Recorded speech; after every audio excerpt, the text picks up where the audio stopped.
Brenda. And I'm Christy. We're two friends from high school who are connecting and reconnecting over music and memories. Welcome to Normal Bias Podcast. We're glad you're here.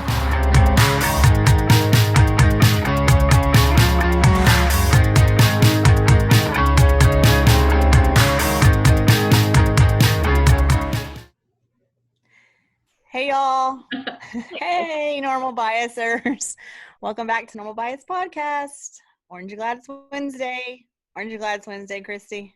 I am glad it's Wednesday. I'm also really glad. What were you going to say? No, go ahead. I'm also really glad. So in our world, today it was your boy's first day of school and yours, but everything's virtual. Everything is virtual. So, and that's a whole different podcast, you guys. I mean, honestly, it is. So here it is. We live in a virtual world. You know, here we are podcasting over Zoom. You know, we have our smartphones. We email, we text, we social media it up. We airdrop. We airdrop. We do all those things on the daily. And then here we are forced to, you know, there's just things that you don't need to be doing virtually, you know? And that's what I'm learning.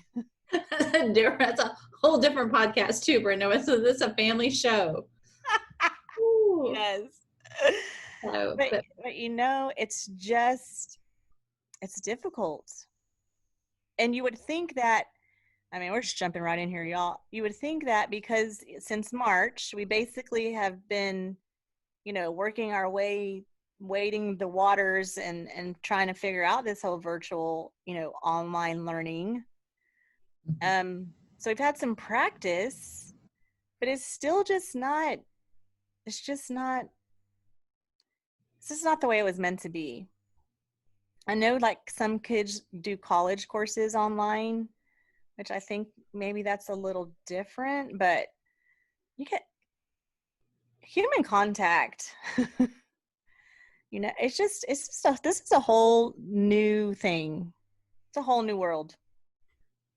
And I think that's something, I don't know, like, I don't think it's like a funny topic or a light topic or a quick topic to discuss, but we were talking about like, you know, it's the first day of school. Like, what do you do to make it feel like the first day of school when it's this, you know, it's different. And like for us, it'll be different because we'll have one doing school online. So we start 2 weeks from today.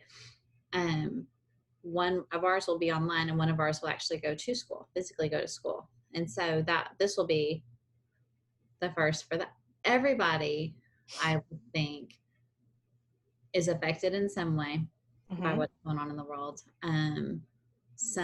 Like our friend Katie, they're going back to school this week, but she'll be 7 and her kids are going back and they'll be back face to face in person.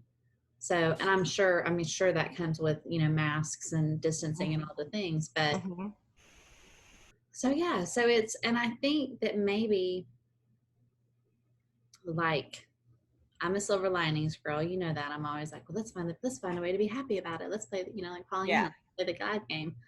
But maybe the answer isn't to just be like, oh, let's be happy about it and take all the pictures and do all the things. Maybe it's sit with it and give yourself permission to be disappointed that it doesn't look the way you thought Alex's senior year would look, or that it doesn't, you know, like, you know, and it feels like a little thing, but not everybody can get out to get the first day of school outfit, whether they're online or in person. Not everybody can afford to spend money on clothes or feels like it's necessary right now because, you know, I've heard lots of people say, why do I need to buy new clothes? I'm going to do school in my pajamas anyway. Yeah. For real, to each his own. Like you know, I got to spend some time with Merritt today, a friend of mine. So we did a podcast together with Tara and so today Tara buried her mom. She didn't bury her mom. Someone else buried her mom, but Tara, anyway, that's what it was. And we were talking in the car on the way there. And we just have the best. Merritt is just a good person through and through. And she said something really profound. She said, she was talking about Christians specifically. We were talking about something. And she said, you know, if we just recognize that we don't have all the answers.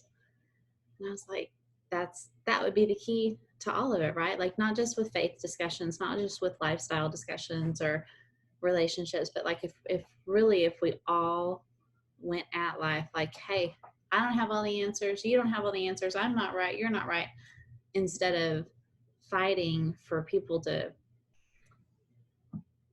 like maybe like fighting to normalize what we choose to do. I don't know. Mm-hmm. It's got super heavy. I'm sorry, you guys.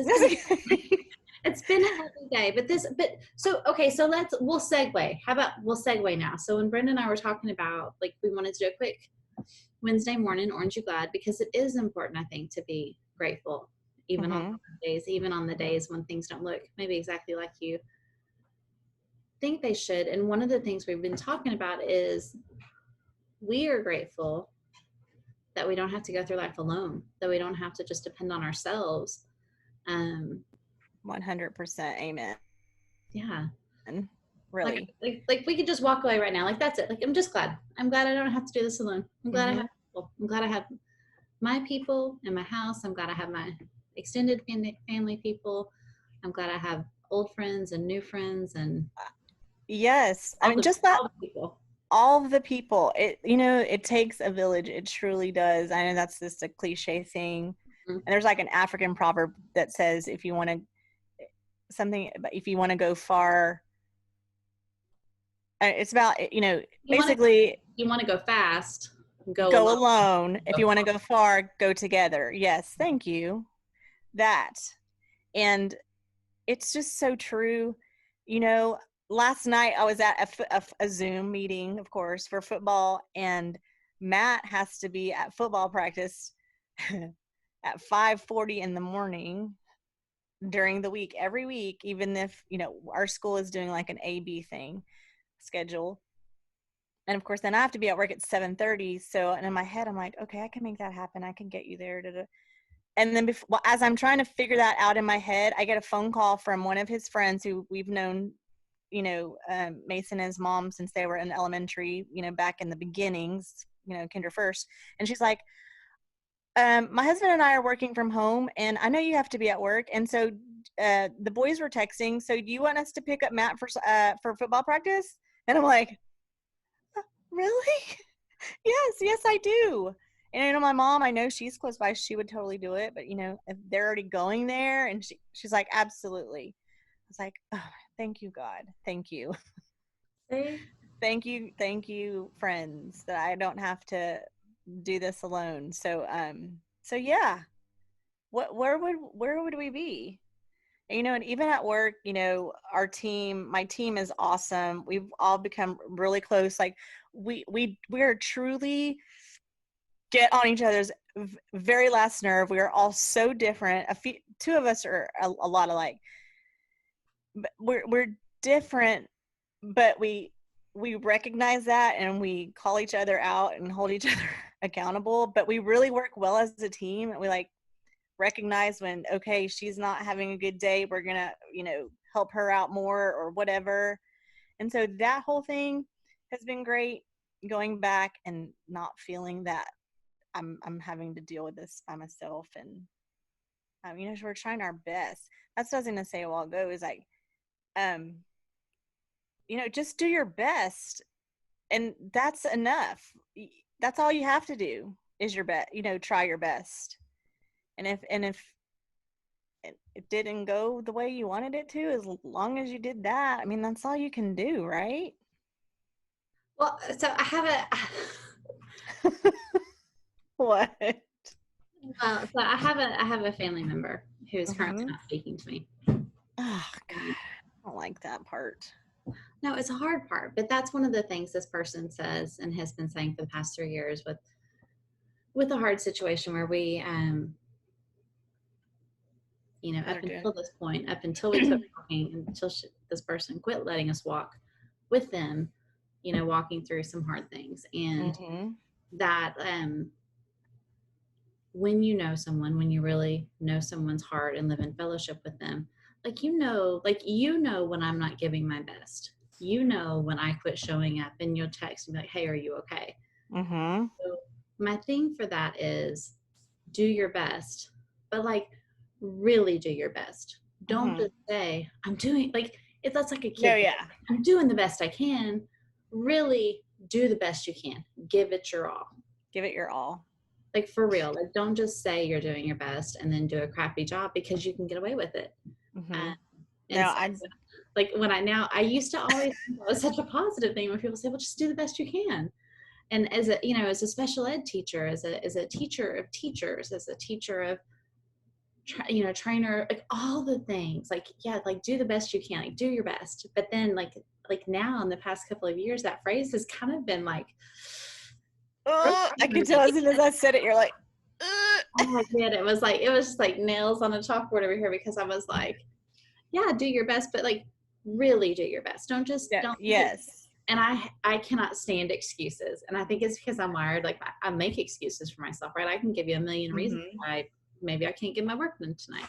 I'm Right. gonna get it done tonight, but I'd rather make excuses and not do it, but I can't. So yeah. Yes, I agree with like excuses, just like my laundry pile that I don't want to fold. I But, kind of, but okay, so yeah. have we talked about this before? You've been in education for what now? 4 years? Mm-hmm. Going Total? on. Yes, I think I'm starting my 5th year. Okay. So 19 years as an educator, Mm-hmm. 22 years when you put together like all the time since I've been an educator, I have kids in school. One of the things that I can tell you as a teacher, former administrator, all the things, is that in our house, from the time we got married, from the time I entered the classroom, May was crazy, which meant like I had like stuff piled up because I was getting ready for the end of the school year, and then I was bringing stuff home for the summer. So May was ugly at my house. August was ugly at my house because of bringing all the school supplies in, getting ready to go back into the classroom, all the things you're preparing and laminating and Mm-hmm. whatever. Or as a parent, like maybe it's piling up school supplies. It's, weeding out old tennis shoes and putting in the new pair. And then December, because of all the teacher gifts and all the kid gifts and all of the extra work and crafts and stuff that you do in December. So that's one of the things for the past 22 years, like James and I have just accepted. May, August, and December are going to be a little bit more cluttered. They're going to be a little bit more, maybe you have pizza more than you want, but it's just great. There's grace for it, because Yeah. you can't keep your house perfectly exactly the way you want it and be fully present for your boys. Like tonight, either do the laundry or go cook dinner for your boys, which is more important, really. Yes, cooking for them for sure. I'll pick that. And Mm-hmm. being with them. And Like being with them. yeah, for me, it's getting like opening my doors, coming out of this room, spending time with my kids because I haven't seen them today. Mm-hmm. They're doing something out there. I can hear them moving. They probably can hear me talking about dinner, like, oh, we like dinner. Uh-huh. Yeah. Yes, it's that prioritizing. And then, when I say, so have come a long way, because I used to be a hardcore perfectionist, like wanted everything perfect. Mm-hmm. And everything just so. And when it didn't go that way, it would just ruin my world. And so that's when I come to that, if I've done my best, that's enough.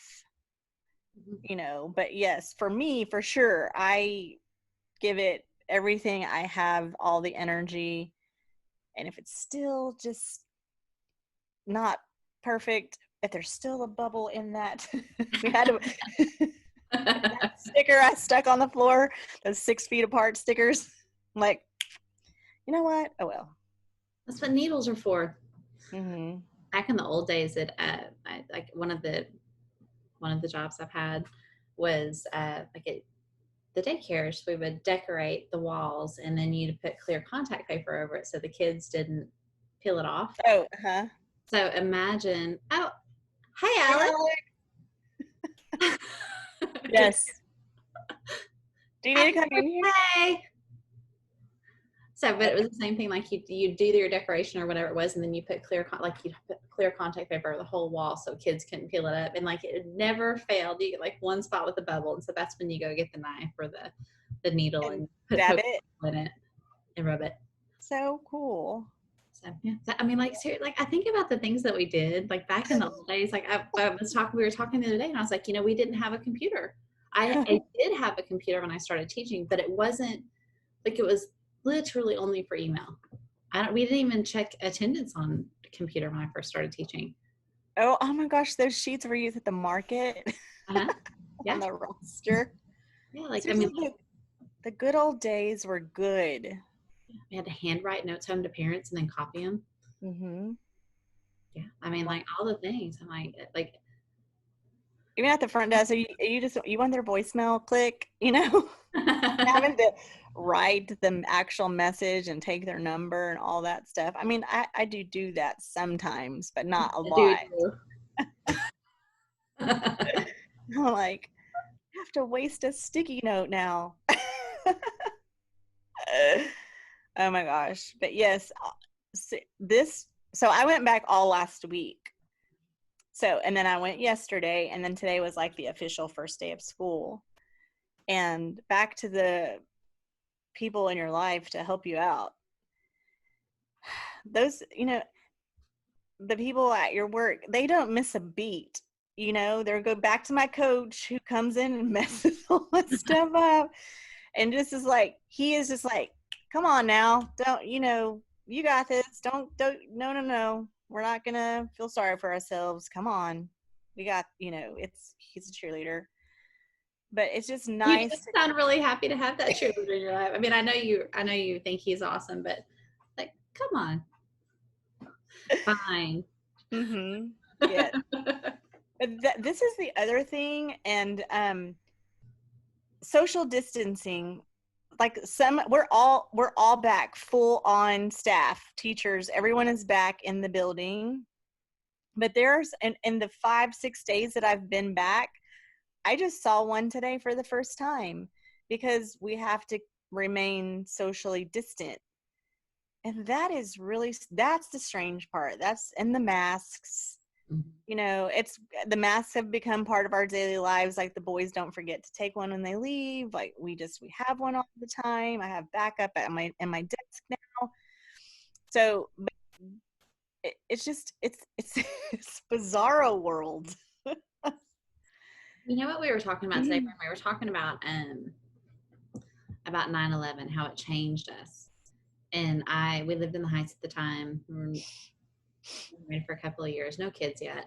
And I remember the first time I heard an airplane. Remember that there was just silence. There was nobody was allowed to fly for a while, and there was just silence. And I remember being in Target the first time I heard a plane fly over, and it was surreal. Like I still remember what it felt like. I felt like everything stopped, like time stopped, and everyone in the store looked up, like, is it someone coming in?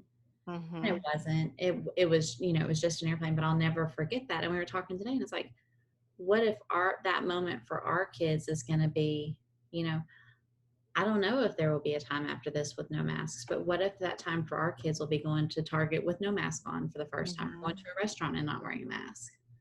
Or, I don't know what that moment's going to be, but I know there will be a moment that's like, okay, things are going to be okay. I don't know what that will be, but it's kind of, it will happen at some point, maybe, hopefully. Yes. Maybe, hopefully. And I think I was talking to this with a teacher before I came home. It's just that uncertainty, that this invisible virus, this invisible germ bug, and then it was this invisible, this is the whole anticipation of what is online learning going to be like. Just so much, just you can't see it. Mm-hmm. And so it just has taken over your everything.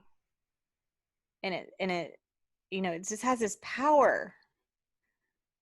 But I don't know. But so other things that are invisible are hope and faith and God and those things. And it's just, I guess the fear has taken my attention away from those things not most, but for a lot of this. Mm-hmm. Is that fear. And just like that, hearing that airplane for the first time, it's just like takes you back to that. It's just so eerie. Well, And I think too, like we look at, you know, we joke about being OCD. It's not a Mhm. joke at all, but It's not. but we talk about like, organizing and things like that. And one of the things that I recognize, like when I'm trying to, or like the more out of control I feel, the Mhm. more desperately I try to organize myself and my things and my people. And I think that that's what a lot of us are doing right now. Like like we're trying to get all the things organized so we feel like we're doing something in a time Yes. none of us knows what to do. And like, Mm-mm. like what if we just said like I don't know. I don't know the right choice. All I know is that I just have to do the next right thing. And that's Emily Freeman, not Christy Ferrone, but that's what I have to do. The You know, next right thing. just Yes, I showing, like that. keep loving your people, keep taking care of yourself, um, and giving everybody some grace. Because Mhm. once again, it's like when our kids were small and some of us breastfed and some of us bottle fed and some of us did daycare and some of us did Nana's house and some of us did stayed at home with our kids, like all the things. And there's always that, like, you know, Yes, I do. okay, And that we're especially all different. we are all different, and especially like right now, I think a lot, and I'll say parents, but a lot. I'm because I'm a woman, and I see this a lot with us women. Is I think with the decision to go back and or to stay home. I mean, and some parents look legitimately they're both working, they have no choice. Mhm. But then there's that guilt or that judgment, kind of like the breastfeeding moms, like, oh, but you don't breastfeed. Oh, you're going to send your kids back. Well, you must not care if they get sick or not. No, it's not about that. And I just think that there's a lot of that going on right now, like mom shaming or parent shaming. And we have to stop that because we don't know the whole story. And I think at the end of the day, bottom line, we all want our kids to go back and then we're scared. Yes, there's a legitimate fear of our kids getting sick or and that's real. But some people are risking that or taking that choice or don't have a choice, and we can't make other people feel bad for what the decisions they have to make in their own home. We can't do that. It's not fair. It's not right. Mhm. I couldn't breastfeed. I couldn't either. We try. Oh, did we I've talk? tried. I don't think we have. I mean, my kids came early, so I don't think that whole thing. But I tried everything I could, and that was just not my gift. I mean, as I tell girls, I'm like, wow, it amazes me when I see someone who truly is their body is able to produce the right amount of nourishment for their child out of their body like that. You can say breast on this. It's okay. Okay, I can say breast. Okay, You probably because can say booby, but anything other than that, too far. yeah, and I couldn't breastfeed. I don't know if like Casey was actually failure to thrive because of it. mm-hmm, We had to go to formula, and then with Noble, I guess I was talking to this with a girl last week. But yeah, like with Noble, like my milk never even came in. Like my mm-hmm. body didn't even. It was like, nope. So we were Nope. Mm-hmm. all right. Like I didn't have to do anything. Like it was weird, but it was also a relief because that consumed that first 6 weeks of Casey's life trying to feed her, like and then you have to when you're going through that and you have to weigh the baby before you feed him and after you feed him to see what and all Yes. of the things. And it was just this, it was, weeks of checklists and holding her Mm-hmm. next to our skin. And then, and her being miserable and us giving in and giving her a bottle and then she'd be happy. And then you're like, gosh, like, okay, all right. So it took a while. I say 6 weeks. I don't know how long we actually, like I think I blocked out how long we actually did it. I have it all written down. I still have the notebooks, but, yeah, and so and it was like I didn't have the delivery I planned a natural birth.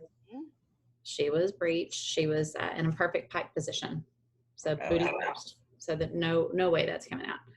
Mm-mm. And then so a week before we had her, we had to pivot, and the doctor said, you need to prepare yourself for a C-section. She said I can try to turn her, but in this position, she's probably just going to turn back.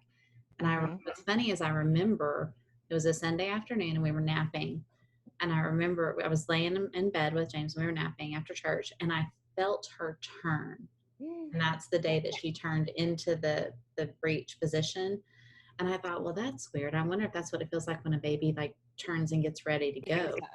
But it wasn't. She turned the completely wrong way. And I was like, I remember like for days, I was like, maybe I'll feel it again. Maybe I'll feel it again. But no. Yeah. So I didn't have the birth I planned. I didn't have I had planned to breastfeed her. We also, I mean, we didn't have any money for formula. We were so young. We weren't even young. We were just poor because we were Yes. with money.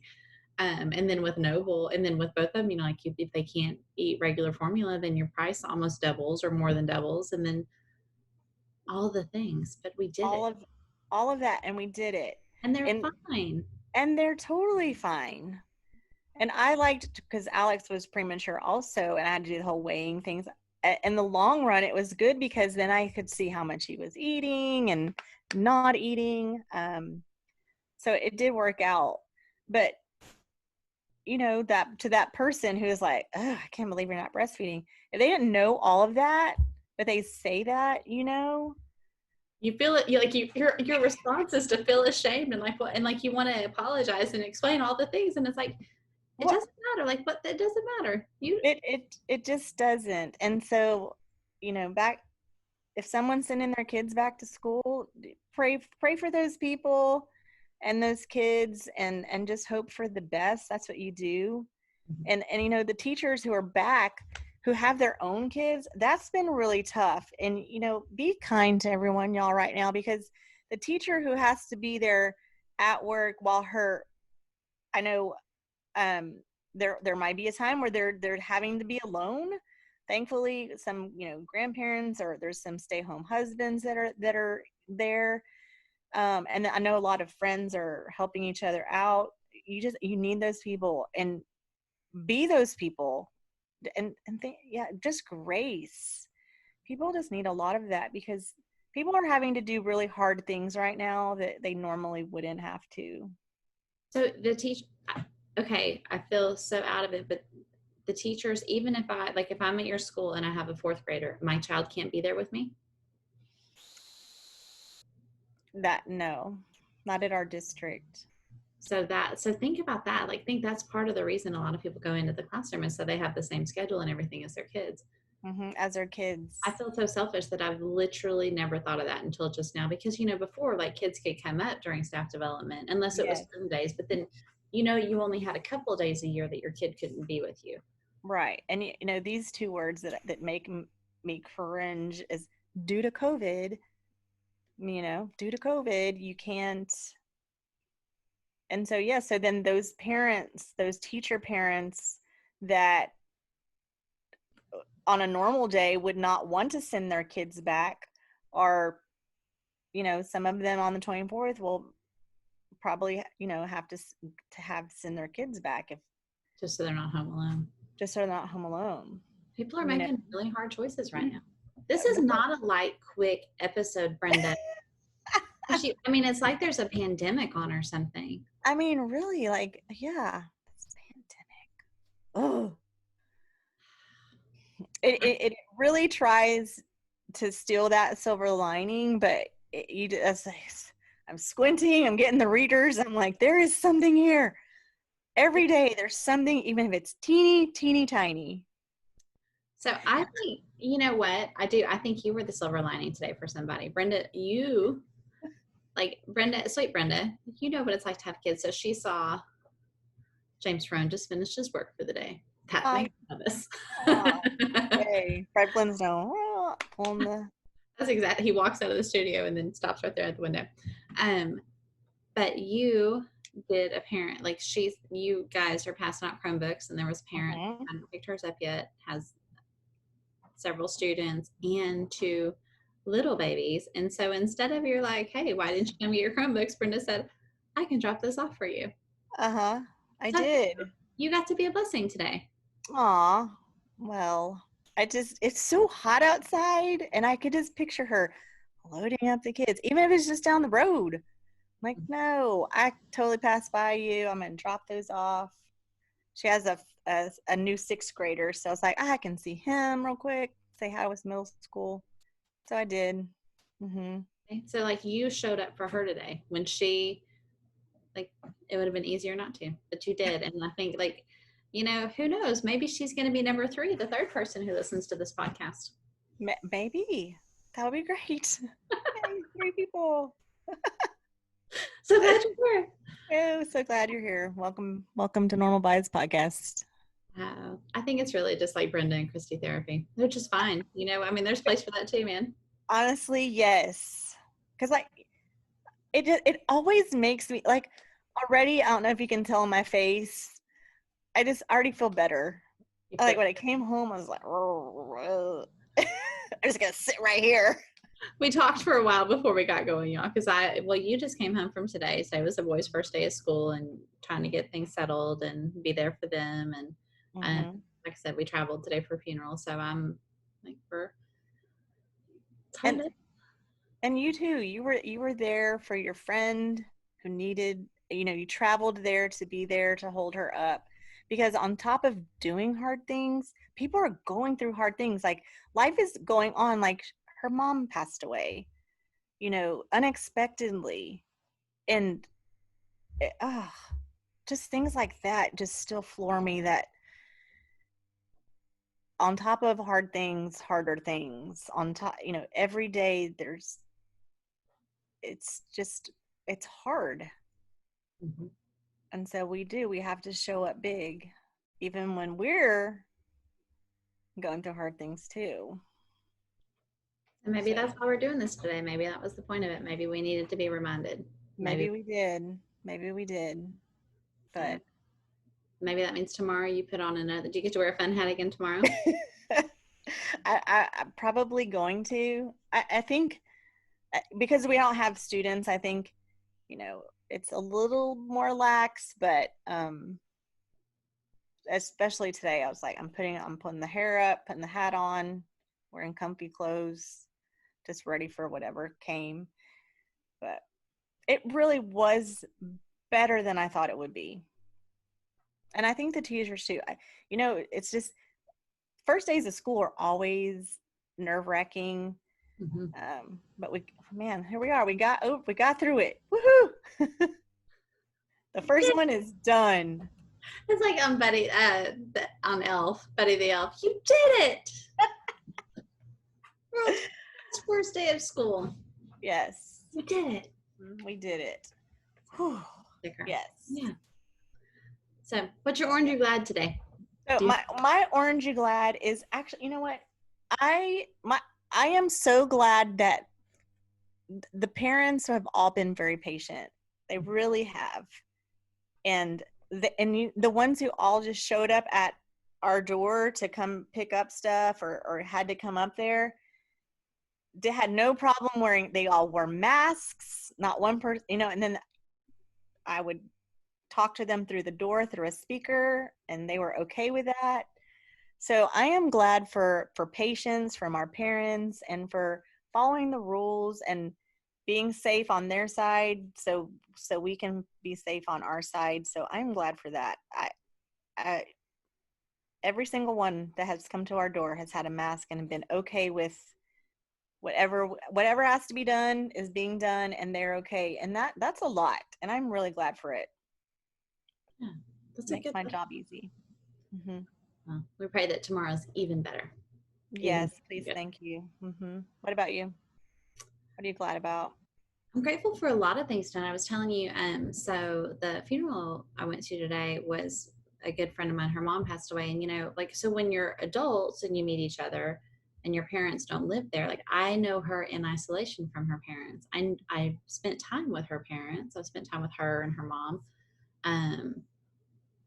And I've spent time with her in-laws, in the context of them coming for family stuff and being around and stuff. So I know these people, but to be at her mom's funeral and to hear her mom's heart for her family and what growing up was like, I've heard the stories, but to hear it from her brothers and stuff, I feel like today was such a celebration of Dr. Karen's life, but I also feel like I learned so much about Tara, and I'm grateful for that, because I think that will help us as we walk through this with her, like what are the things that are going to hurt?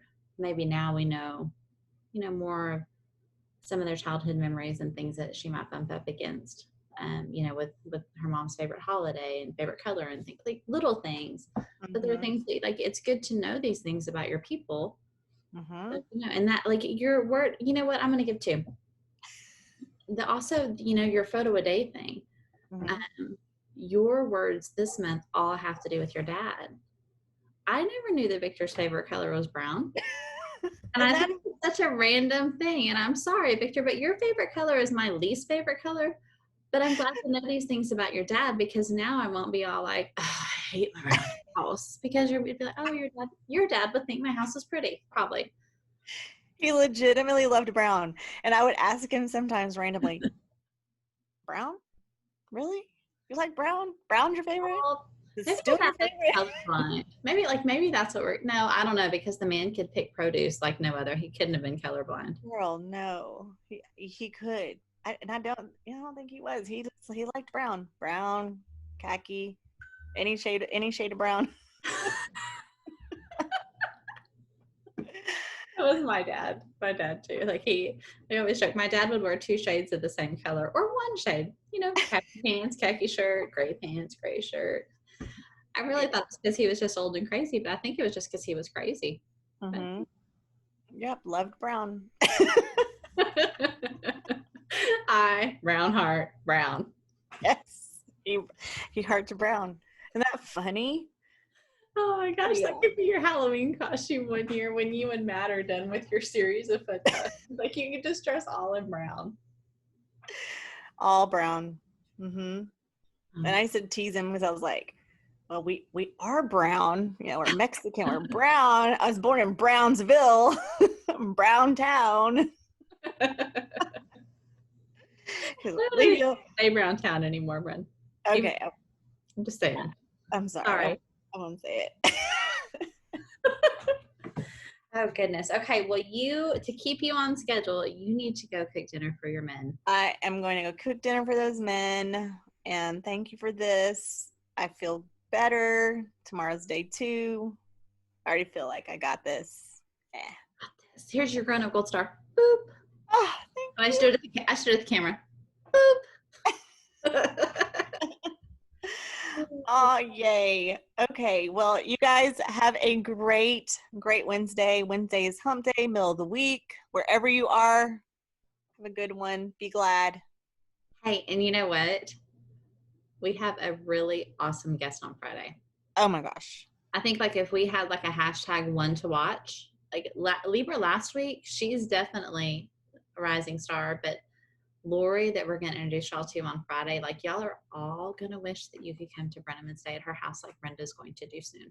Yes, like I'm going to do soon. Like we just on my calendar. Yes. Yes, I'm putting on your calendar. I'm going to find that date. But yes, Lori on Friday, y'all. She was chicken soup for my soul. Yes. So good. So good. I'm excited. All right, you guys go be awesome, and we won't see you on Friday, but we'll be here on Friday with you. We'll be here on Friday with you. All right, you guys, be well, be safe. Christy, I'll see you soon. Enjoy your fam. Yes, I get to go cook dinner. Yes. I didn't cook dinner last night. We had leftovers, but I get to cook dinner tonight. Get to cook dinner. Yay. Oh my gosh. Okay, love you so much. Bye. See ya. Hey y'all, are you still watching? Are you still listening? Oh, hey Mom. We're so glad that you're still with us. If you want to connect online, we're at www.normalbiaspodcast.com, or you can find us on Facebook or Instagram or YouTube. And our very favorite, if we made you a mixtape, we'd put all those songs on our Spotify playlist for you. All the things.